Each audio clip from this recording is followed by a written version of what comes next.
Hello guys and welcome back to our channel. Today I will show you how to join Telegram private channel without link. So joining a private Telegram channel without a direct link is usually not possible as private channels are designed to be accessible only through invitations. However, there are few methods that might work depending on the circumstances. The first one is asking for an invitation from the admin. The most straightforward method is to ask the channel's admin for an invite. If you know someone who is already a member, they might be able to connect you with the admin.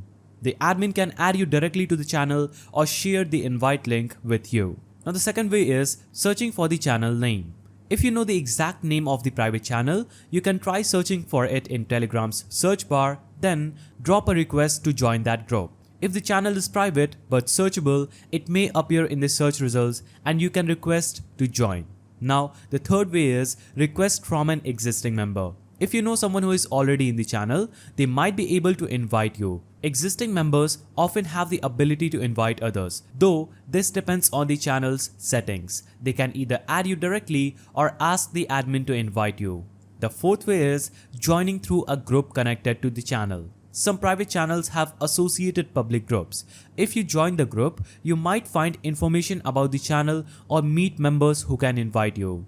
The fifth way is Telegram bots. Some channels use Telegram bots to manage invitations. If you know the bot associated with the channel, you might be able to interact with it to gain access. The bot could ask you to complete a specific tasks or simply confirm your request before granting access. The sixth way is contacting Telegram support. But this is unlikely to succeed. As the last resort, you could try contacting Telegram support to explain your situation. However, they are unlikely to help with the access to a private channel without the admin's consent. And here's an important note for you. Private channels are private for a reason. If the admin doesn't want someone to join without an invitation, it's best to respect their decision and not attempt to bypass their privacy settings. And with that, I will end this video here. So these are the ways through which you can join Telegram private channel without link. If you found this video helpful, please don't forget to give it a thumbs up, subscribe and hit that notification bell. And I will see you in the next video.